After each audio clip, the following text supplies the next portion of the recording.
It really is true that so many times we take life for granted until something dramatic happens to show us how fragile life can be and how precious our time down here is. I've definitely had one of those moments recently when my beautiful, beautiful body got sick. And in this video, I'm going to share the top 3 spiritual and life lessons that I've learned the hard way while being sick.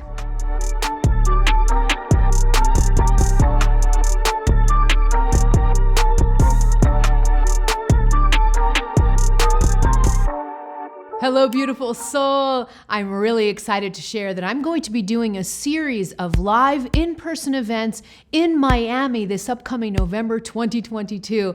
My events are pretty epic, and this year it's going to be even better because we'll also be launching my second book, Walking with the Masters, during this event. To learn more about this unforgettable in-person event, including live streaming tickets for people who can't join us in person, click on the link below in the description box for all the details. I hope to see you there. At the end of 2020 and into 2021, I was working feverishly and nonstop because there was a lot going on in my business. I was working full-time on YouTube, releasing weekly free video content. I was also shooting online courses. I was running a coaching program, and I was doing in-person retreats. So I was basically working 2 full-time jobs, one as a spiritual teacher and content creator, and another one as the CEO of a rapidly growing personal development company. A few months into 2021, I was already feeling so tired that it was starting to get hard to get out of bed in the morning, but I just kept pushing through. Again, that service mission that I have that kind of drives me forward. I just kept pushing through the tiredness, just thinking that people needed my help and that I was on the planet to help others. And so this kind of just drove me. But in August of 2021, by August of 2021, I was at a point where I already knew that something was going on with my body beyond just tiredness. I just had an intuition that there was something more serious going on with my body, and I just didn't want to mentally admit it. Then I went to Costa Rica, and it was there that things became more clear. I went to do a workshop and participate in plant medicine ceremonies there, and I remember that the plant really helped clarify things for me. In one of the ayahuasca ceremonies that I did, the plant told me that I was sick and that I needed to slow down very quickly or I wasn't going to live very long. I was naturally freaked out by that plant medicine ceremony, and it was really just a confirmation of what I already knew, that my body was sick and that I needed to really start healing very quickly. When I came back from that trip, the symptoms started to get a lot worse. I started to develop inflammation all over my body. My lymph nodes in my armpits and in my throat swelled up. I was having pain in my thymus. My spleen was hurting. I had extreme exhaustion, lack of concentration. So many things started to happen until finally the culmination was I had a pupil that dilated. I thought I was having an aneurysm. So off I went to the emergency room. And this lasted a while until we were finally able to figure out that I had adrenal fatigue compounded by an Epstein-Barr viral infection that was ravaging my body. And so that diagnosis was an eye-opener for me, and it was really what started me on my path to healing. Phew, it's been a long road of recovery. I'm still being treated, taking lots of supplements, doing a lot of practices, rest, relaxation, and just taking it very, very slowly so that, this Epstein-Barr virus gets killed and my adrenals get back online. So it's been taking a while, but I am feeling much better than I was at the beginning of the year and last year. So we're gonna get there. I'm almost there, but not 100% yet. Through my recovery, especially when I was feeling at my worst, I remember contemplating a few lessons that life was teaching me through this whole ordeal. Lesson number 1 is don't push through this energy. Okay, so for the last 3 years at least, we've been going through a massive shift in energy on the planet. And I've been talking a lot about this in my videos, including I even shot one video talking about this major shift in energy. And it's hysterical now looking back at that video because this really is an instance of me teaching something, me, sharing information about something, but then not being able to follow my own advice. I love when life works that way. So I had been shooting content about this, about how the energy was shifting, but then I was having difficulties following my own damn advice. I love it.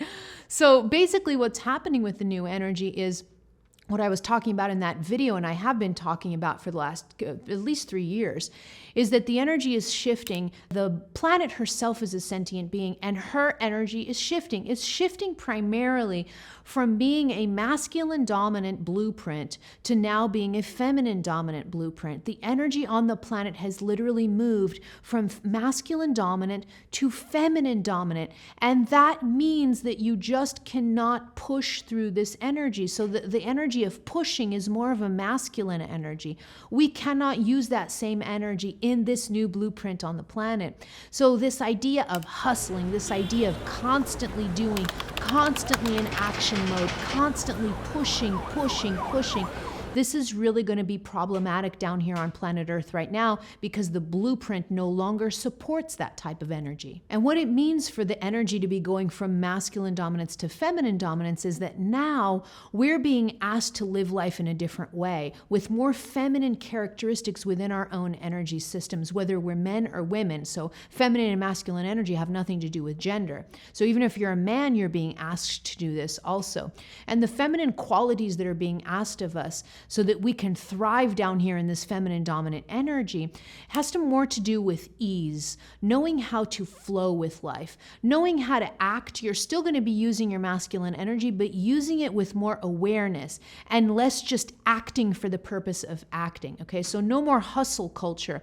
It's more just kind of living life with more ease, knowing when to act, when it's time to act, but also being very good at sitting back and using one of the key characteristics of feminine energy, which is magnetization. Feminine energy brings to her what she needs, as opposed to masculine energy, which goes out and gets what he needs, okay? So this feminine energy, this process of magnetization is being asked of us more and more in this energy. The more that we can work through this feminine energy and learn how to work with the characteristics of feminine, the more we're gonna thrive down here. And here's a big warning that I wanna leave to everybody watching this video, and the warning is this: if you do not learn how to live with this beautiful energy and in this new template, what's gonna end up happening is you're going to break down in some way, whether it's your body's going to burn out or something else is going to happen, but life will force you to stop in one way or another because you're not following the blueprint of the planet. So this is a gentle warning, but also,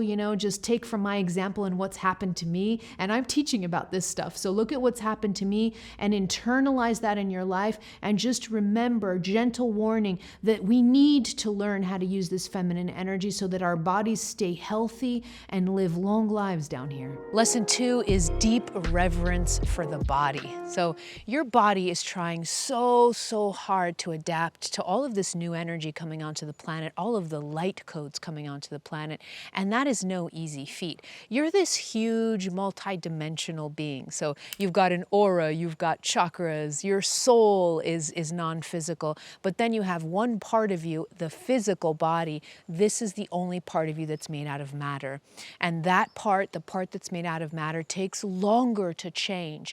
So your body is already working to change on a cellular level, and it takes a little bit of time. And when the body's already working hard to adjust to the new energies on the planet, that makes it more sensitive to stress, to overworking, to all of the things that are happening, like to action, excessive action, hustling.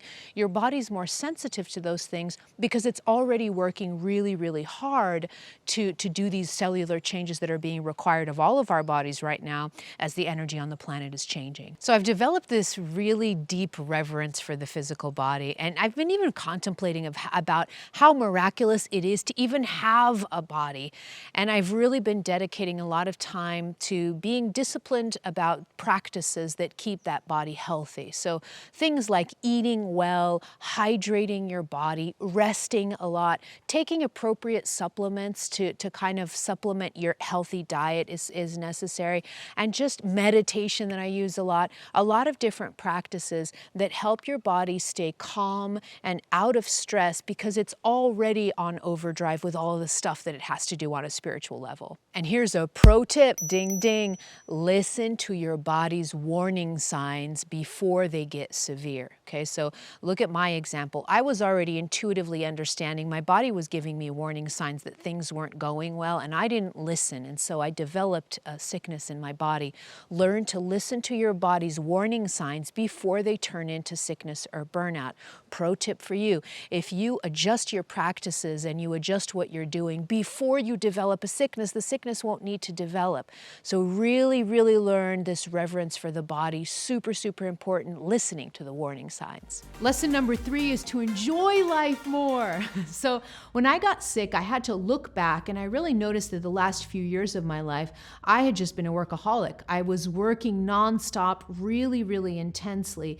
And that is an issue that so many of us have, especially if you are what's known as a service mission light worker. Okay, so service mission light workers like myself, we are souls that come down here, and we're coming down here. Our mission is to really help humanity heal, help humanity go into a different state of consciousness. We're here in service missions to assist the planet in one way or another.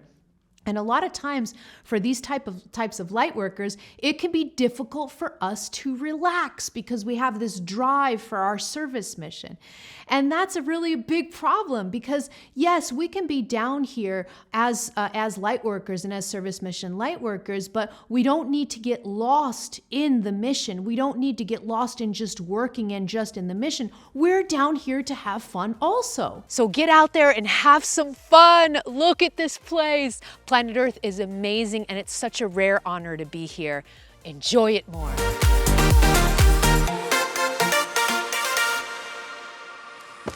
Phew!